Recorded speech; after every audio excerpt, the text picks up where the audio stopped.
নানুর বাড়ি থেকে যখন চলে আসতেছেন, ওই সময় আব্দুর রহমান বলতেছেন, হে আমার বাবা, আমাদের বাড়ির জন্য এরকম একটা পর্দা কিনে নেন মার্কেট থেকে।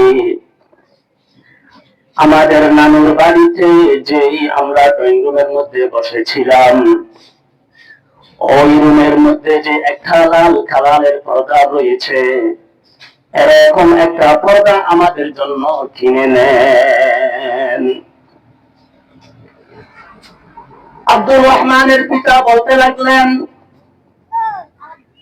হে বেটা আব্দুর রহমান, আমাদের বাড়িতে তো এর চেয়ে আরো অনেক দামি পর্দা রয়েছে, আমাদের বাড়ির প্রতিটা দরজায় তো পর্দা রয়েছে, কেন আমাদের জন্য এরকম একটা পর্দা লাগবে, কেন কিনব?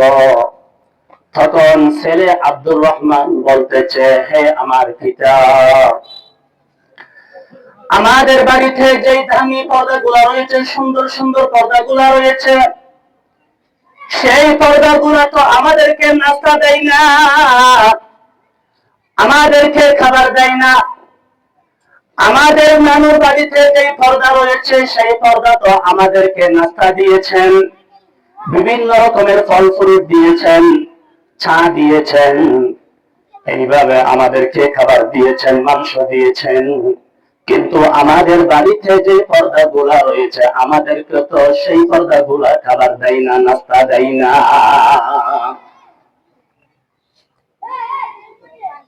আব্দুর রহমানের পিতা বলতে লাগলেন, বেটা শুনো,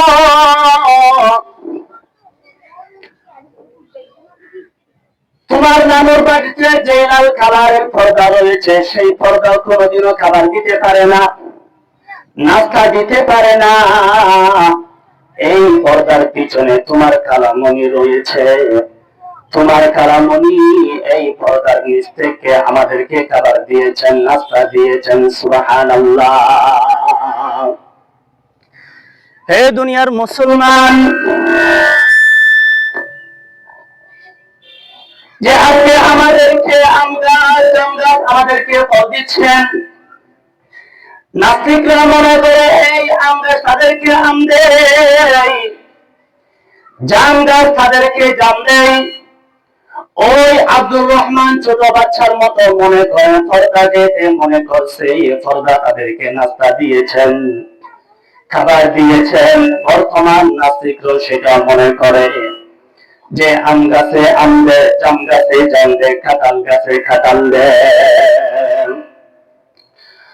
ওই সময় বাবা বললেন, হে আব্দুর রহমান, এই পর্দায় খাবার দেয় না, নাস্তা দেয় না, পর্দার পিছনে তোমার কারণই রয়েছে। হে নাস্তিকরা, তোমরা আজকে সেখান থেকে এই শিক্ষা গ্রহণ করো যে তোমরা মনে করো আম গাছ আম দেয়, জাম গাছ জাম দেয়, কাঁঠাল গাছ কাঁঠাল দেয়। আমি বলি জাম গাছ জাম দেয় না, আম গাছ আম দেয় না, কাঁঠাল গাছ কাঁঠাল দেয় না। এই কাঁঠাল গাছের পিছনে, আম গাছের পিছনে আমার আল্লাহ রয়েছেন। সুবহানাল্লাহ। লা ইলাহা ইল্লাল্লাহু মিন কুরতানিহি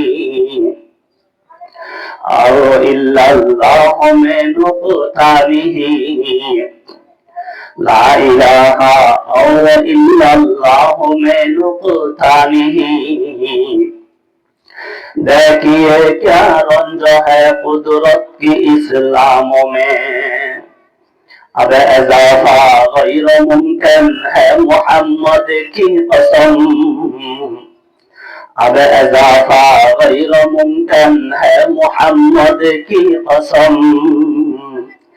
देखिए क्या रंज है कुदरत की इस पैगामों में, देखिए क्या रंज है कुदरत की इस पैगामों में।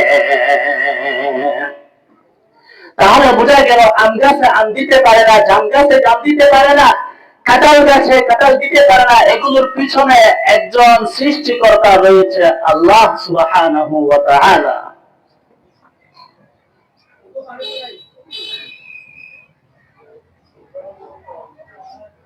হযরতে ইমাম আযম আবু হানিফা রাহিমাহুল্লাহর যুগে এক নাস্তিক বলতেছেন, হযরতে ইমাম আবু হানিফা রাহিমাহুল্লাহর যুগে একজন নাস্তিক বলতেছেন যে পৃথিবীতে স্রষ্টা বলতে কেউ না, সৃষ্টিকর্তা কেউ নয়। বর্তমান যুগের নাস্তিকরা যে কথাগুলো বলে, সেগুলোর পন্থীরা যে কথাগুলো বলে, তৎকালীন যুগে ইমাম আজমের যুগেও নাস্তিকরা তারা এটা মনে করত সৃষ্টিকর্তা বলতে কেউ নাই। তারা আল্লাহকে বিশ্বাস করে না, সৃষ্টিকর্তাকে তারা বিশ্বাস করে না। তারা মনে করত এই পৃথিবীটা এমনি হয়ে গেল, এই পৃথিবী ছড়ানোর কোন মালিক নাই, কোন স্রষ্টা নাই, কোন সৃষ্টিকর্তা নাই।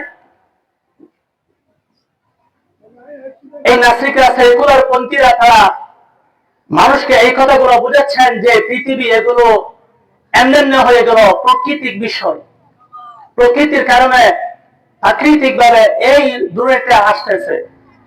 এই পৃথিবীতে যত রকমের পরিবর্তন ঘটতেছে সবগুলো এমনি হচ্ছে।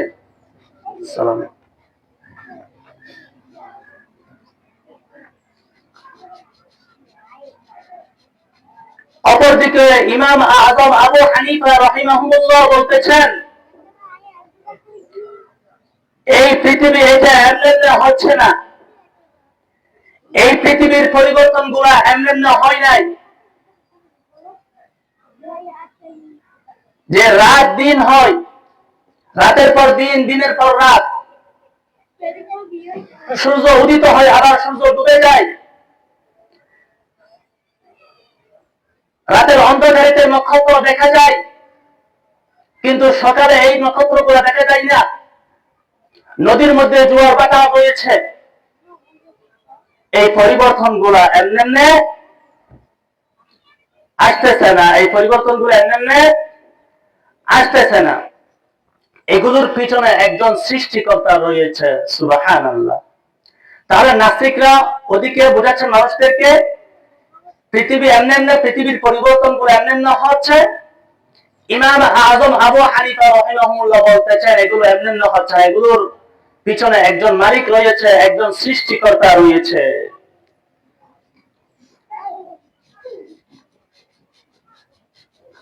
হঠাৎ করে একদিন সংঘর্ষ হলো, একটা মানুষকে এই নাস্তিকরা বোঝাচ্ছেন এই পৃথিবীটা এমনি হচ্ছে, পৃথিবীর পরিবর্তন গুলা। ইমাম আযম আবু হানিফা বোঝাচ্ছেন এগুলো এমনি হচ্ছে না, আল্লাহ তাআলা পরিবর্তন যেখানে যে সময় যেরকম করে ঘটান সেরকম করে ঘটে।